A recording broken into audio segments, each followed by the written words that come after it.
Welcome to this episode of Yarnyheart Fiber Art.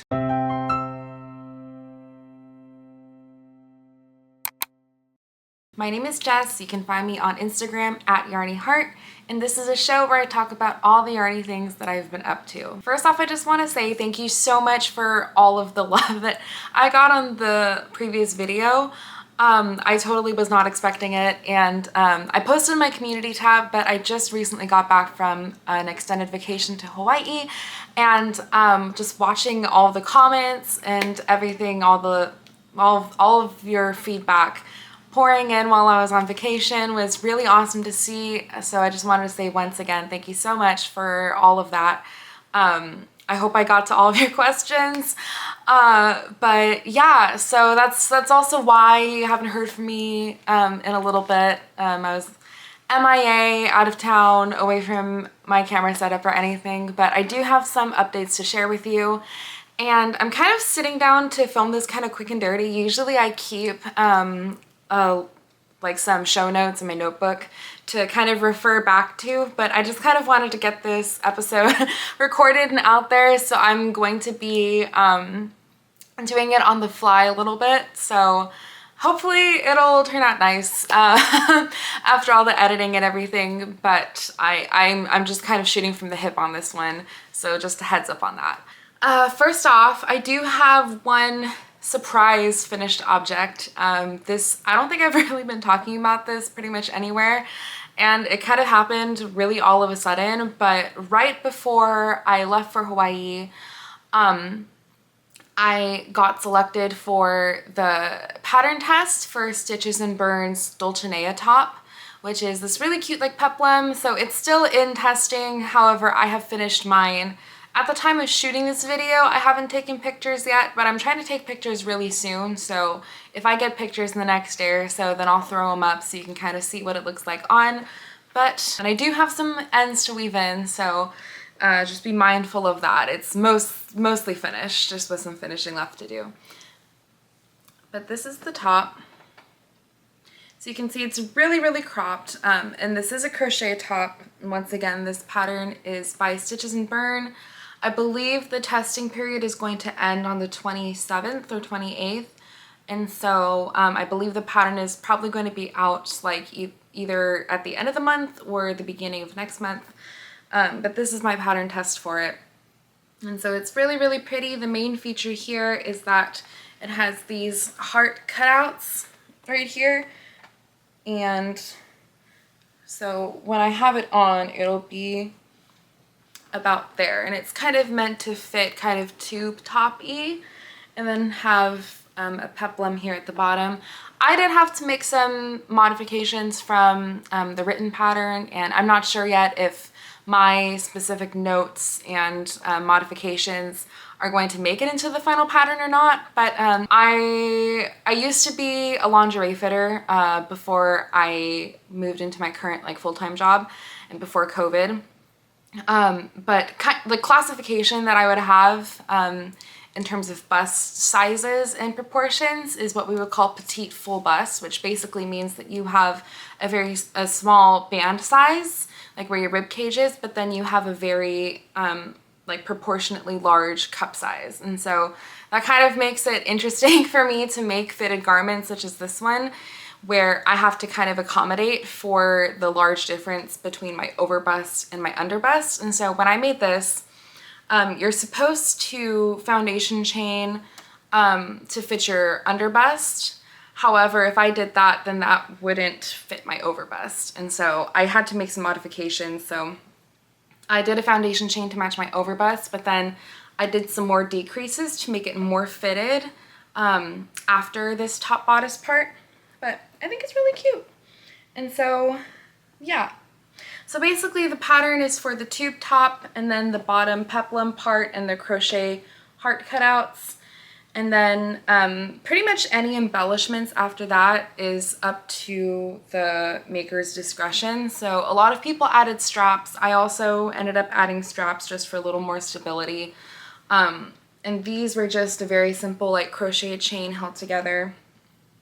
And then there are also some little finishing details here It's just like a little crochet chain ribbon to kind of hold the peplums together. And then the finishing is also done with just a scrap. I'm pretty sure it's just like some kind of fuzzy acrylic yarn, but I got it as a hand-me-down from a sorority sister many years ago. So I finished it off with that. I have no idea what that other yarn is, but the yarn that I used for the main part of the top is a yarn that I mentioned as part of my yarn swap haul in the previous episode. But the pink and white baby cotton by Cessia is what I ended up using for this. And I had said previously, oh, it'll be some kind of lacy summer top. But it ended up being a lacy spring top just because I got into this pattern test. And, you know, once you're in a pattern test, you're obligated to finish it within the time frame. So kind of a lot of my focus went to this. I was working on this pretty much the entire 5-hour flight to Oahu. And then I finished it during the trip. And so I had a different project to work on for the plane ride back. And one other little detail here, I just had this cute little rose charm thing, and it came, I had my face so it can focus. It came with a dress that I bought just as part of the tag. So it definitely was not meant to be reused, but I thought it was so cute, so I saved it for a future project, and this ended up being the project that I put it on. So it's a very, very cute coquette-ish top. It is a little more revealing than I tend to wear. You know, like I just go to work and I hang out with friends and stuff, but I don't usually have too many occasions to wear like fun things like this. But I wanted to have it in my closet, and maybe I'll get the chance to wear it to like a concert or festival or something. But I'm glad that I made it. I made it knowing that I probably wouldn't get a whole lot of practical wear out of it, but I'm okay with that. So this is my Dulcinea top, which is, like I said, still in testing, but the pattern should be available at least by like next month. So that's my one finished object. Like I said, totally a surprise. It was a surprise for me too. Just kind of came out of nowhere, and I haven't pattern tested in a long time. And after doing this pattern test, yeah, like I said, for the first time in a while, I don't know that I want to keep doing them. Like, it's fun, and it definitely builds community and stuff, but I'm not sure how I feel about like the deadline aspect of it. And maybe that's me kind of still in my knitting phase, where I was kind of not frustrated, but I felt pigeonholed, like just having to work on my crochet piece instead of working on knitting pieces that I wanted to make. But maybe that's just me. Yeah, maybe that's just me, I don't know. Oh my gosh, speaking of pattern tests, I didn't even mention what I'm wearing, but this is my Clara cardigan, which was also a pattern test for RAPH on Instagram. I finished this one sometime in the fall. I believe this was episode 2 that I finished this cardigan in, which was the Everything is Purple episode. But I like it. It's a really nice transitional cardigan. So I wore it a lot in the fall, not so much in the winter, and I foresee myself wearing it more in the spring that's coming up. It's a really nice piece, and I should make some more lacy cardigans like this, because I get a lot more wear out of these, I feel like, than heavy cardigans. That's pretty much just in the winter, but we have a lot of transitional weather here, so yeah. And then moving on to my works in progress. Now I have to decide what order I want to do these in. You know, I'll start with another crochet piece because we just did crochet. I'm in the middle of frocking part of this, so like there's yarn everywhere. This is another pattern by Stitches and Burn. I've shown this quite a few times at this point, but it's just been such a long process of like losing yarn chicken and then like losing motivation and stuff. But this is the Wind Rises crochet top. that I've mentioned a couple times now. Pretty much all I have left to do at this point is the straps and then the finishing at the bottom, and then I'll be done. So I'm really trying to power through it because this is a super belated gift for a friend now at this point, and so I really want to be done. Luckily, it is getting a little more appealing to work on this now that it is starting to, we're starting to have some warmer days here, so the appeal is coming back. So I'm just trying to bang it out, but I've also redone this cap sleeve like twice now because I kept misreading measurements that my friend sent me, so that's totally on me, not on the pattern at all. But I'm refrogging this now, so yeah. But I'll get there. I'm so close to being done. So here's the top, here's the front that I've shared previously. I've now finished the back and seamed it all together. And so now that it's all one piece, you can definitely get more of a sense of like the garment as a whole. And that's also making it more appealing to work on this as opposed to just having two sides. Having it in my hands, you know, like being able to really see the vision coming together is also making it more appealing to work on. So yeah, just a kind of small update on this. It's pretty much the same, it's just now it's all one thing and I'm working on the sleeves. So yeah, I feel like I'm talking like so fast. Let me know if I'm talking too fast. Okay. So the next work in progress, I've also shared a little bit on here before, but this is my Minori pullover. And so literally just last night, I gotta stop talking about things before I even show the thing that I'm talking about. It's a real bad habit of mine. So before I say anything, here's my pullover.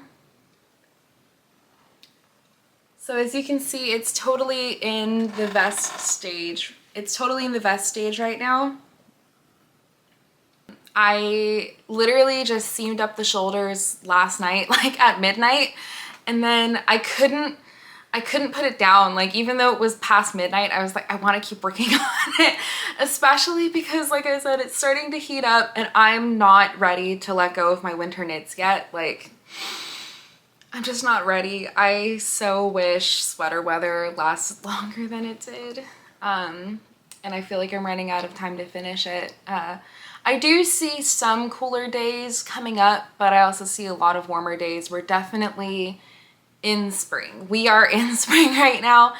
And so I'm trying to just bang this out. Cause you know, it's either bang it out and finish it and clear my needles to work on spring, summer stuff, or set it aside and pick it up next season, but I don't want to do that. Like I just want to finish it, and it's really cute.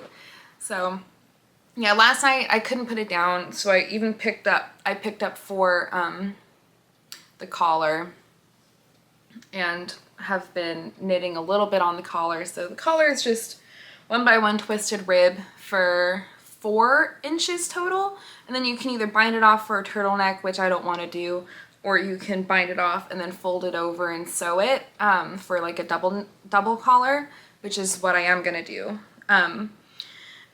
The pattern says that you're supposed to knit the whole, like half of the collar in a size 7 needle and then the other half in a size 6 needle.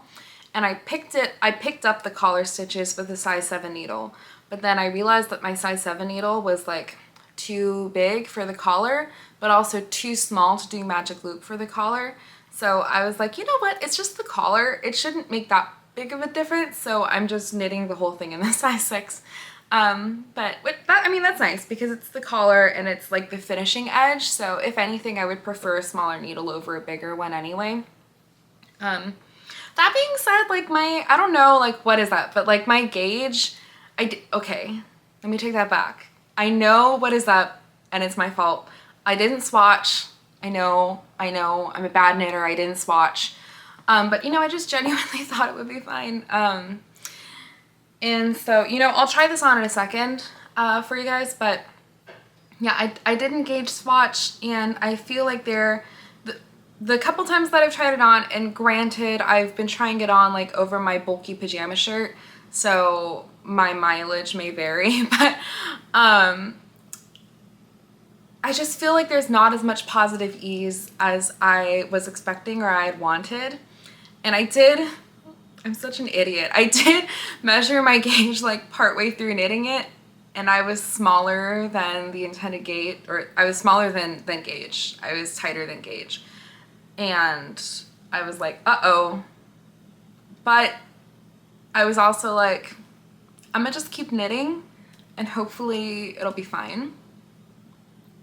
So with it being cables also, I'm also hopeful that the cables will open up.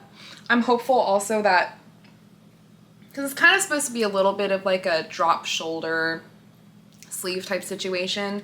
So I'm hopeful that, you know, like it's curling here. So I'm hopeful that when I pick up for the sleeves and then knit the sleeves, it'll weigh it down and kind of like open it up more. Basically, I'm just hopeful that it will open up after I block and after I finish it. And then it'll be fine. And I mean, like, either way, it's fine. Okay, like, it fits. It does fit, okay? I just wish it was a little more oversized than it was. So I'm gonna take this off so I can put the sweater on. Yeah, because I tried it on last night. I hope my head goes through the needle, though. It should go through the needle.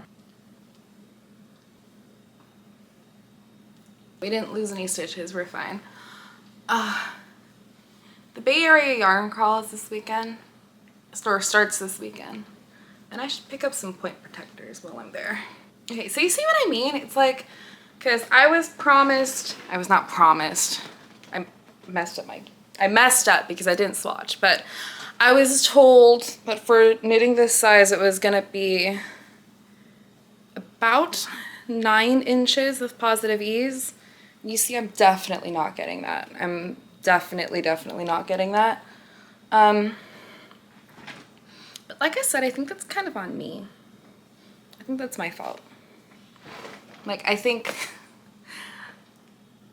let this be a cautionary tale. Even if you think you don't need to, if you think it's fine, you should always gauge swatch. And I don't know how many times I'm gonna have to learn this lesson before I finally learn it. But okay, so enough about the cons, let's talk about the pros. I really love the cables. I love the way this turned out. I love the fabric that it made. I really like it. I know I'm complaining a lot, but I promise I really like it.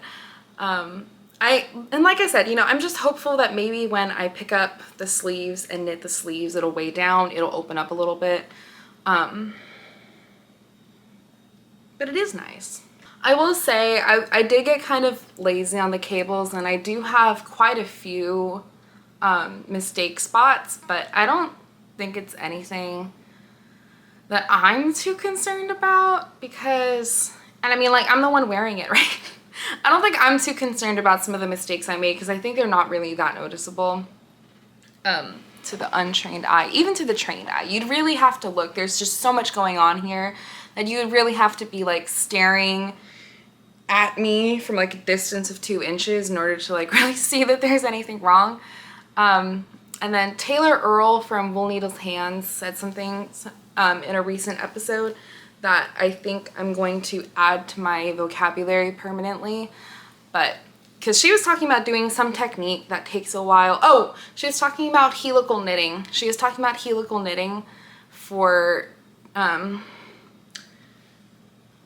hand-dyed yarns in a sweater, and about how the juice is kind of not worth the squeeze. And she said, life is short and these are handmade sweaters. And I think I'm taking that nugget of wisdom with me from here on out. Let me try and get this off without dropping any stitches. If I put it on, I can take it off, right? That's the logic here. Or maybe I just do the rest of the episode with a nice little scarf. It's hot though. I don't want a scarf. I think I've put myself in a little pickle here. Or if I drop stitches, I drop stitches and it's not the end of the world.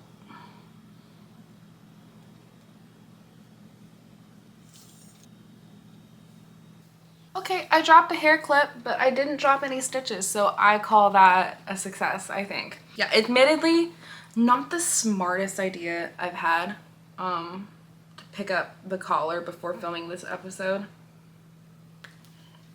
So yeah, so here is my Minori pullover in vest form in the back with that beautiful rice stitch that I talked about earlier. Yeah, she's looking real cute. I'm happy about it. Overall, despite everything, I'm happy about it. Okay, so this is the last thing that I have to share with you guys today. I don't have any new acquisitions because Bay Area Yarn Crawl is starting tomorrow and it's gonna go through the 24th. If you don't know about Bay Area Yarn Crawl, I mentioned it in the previous episode, or 2 episodes ago. I don't remember when I mentioned it, but I mentioned it at some point. The Bay Area Yarn Crawl is coming up real soon, and so I've been putting myself on a yarn diet as much as possible. Aside from the yarn swap, okay, like those were all free, so it doesn't count. But I'm really looking forward to next time I see y'all. I'm really looking forward to sharing everything that I picked up at the yarn crawl. I'll probably be posting an update on that on Instagram first. Yeah, but I'm super excited about that. But yeah, because of that, no acquisitions for this episode. But I do have one new whip, which is being held in my Cinnamoroll baggie. I bought this in July last time I was in Oahu, and it was literally just from like a Don Quixote, which is like a mega store. It's like if Walmart was more Asian. But I got this from a Don Quixote in July and then forgot that I bought this until I found it like a month ago.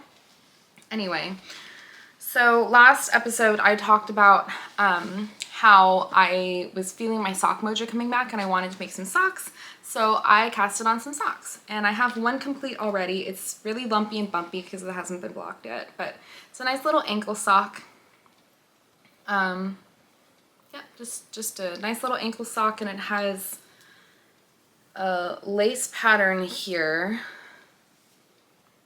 It has like a nice like diamond lace, and it has a little picot edge for the bind off, and then it has a combination short row and gusset heel, or heel flap heel, whatever, combination something. So these are toe up.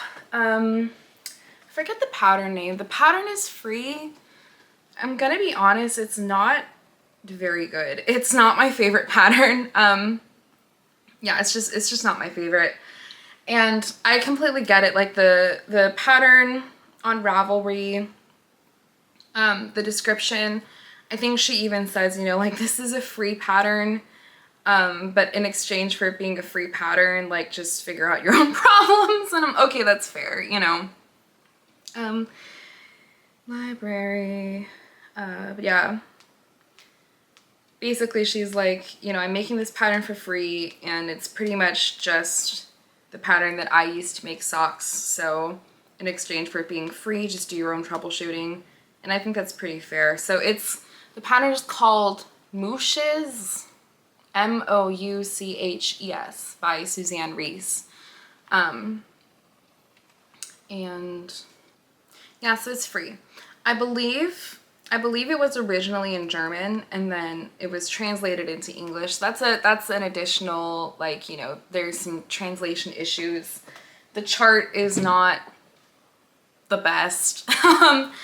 And admittedly, some of the mistakes are my own, but to be honest, I'm kind of making this as a practice pair of socks to kind of like get back into the sock groove, remember how to knit socks, because it's been years since I've knit a sock. And also, I've had this skein of Gumi 50 from Bigger de France like in my stash just forever, and it's like I think I use a little bit of it for something, so it's not a full skein. So I wanted to make ankle socks so that I could be sure that I would have enough to like do 2 socks.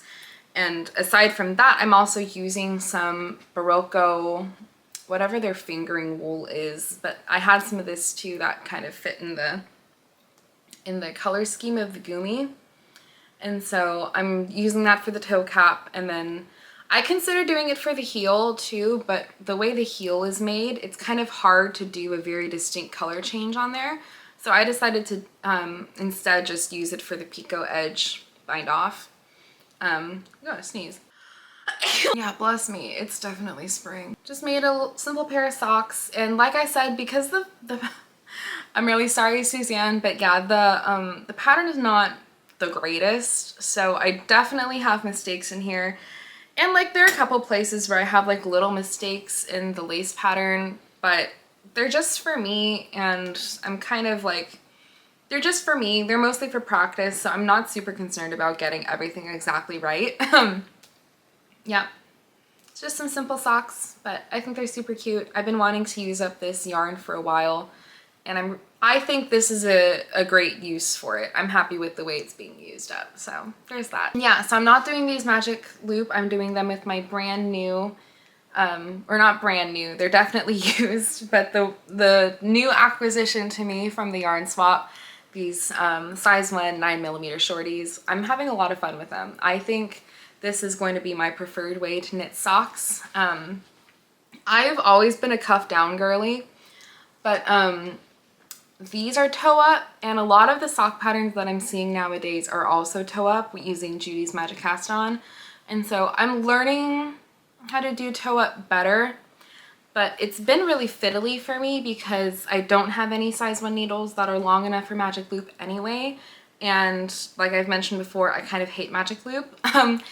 And so I've been doing the cast on for these socks with DPNs, which I don't know if you've ever tried to use DPNs for a Judy's Magic Cast On, but it sucks. Like, it just sucks. And if I were to buy a longer needle to do magic loop for just the cast on, then it would make no sense to switch to my shorties, right? Like, why not just do magic loop for the whole thing? So I had a comment in my previous video when I was talking about how much I hate doing magic loop, and I was talking about doing the sleeve cuff of my Harabaji cardigan, which by the way, there's no progress on it, so I'm not showing it in this episode.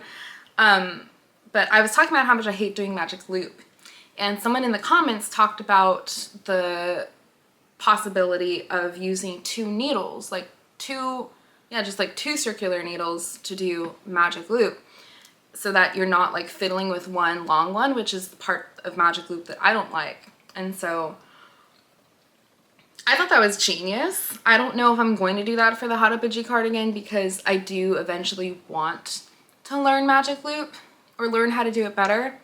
But I'm wondering if I want to pick up just like another set of 9-inch shorties. And this is like super hypothetical, maybe in the future. But if I were to pick up another set of 9-inch shorties, then I could use two 9-inch shorties to do these toe-up cast-ons up until like the toe box is done, and then just get rid of one of them and be able to knit, you know, knit like regular for the rest of it. So I don't know if I'm gonna do that or not, but it's just a thought that I had. They're turning out cute.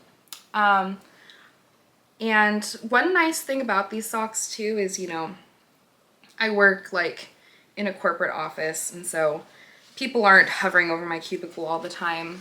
And a lot of times like my workflow is like I'll have periods of time where I'm doing pretty much nothing, and then periods of time where I'm super busy. And so honestly, having socks, I actually can work on them at work sometimes, especially during my lunch breaks and stuff.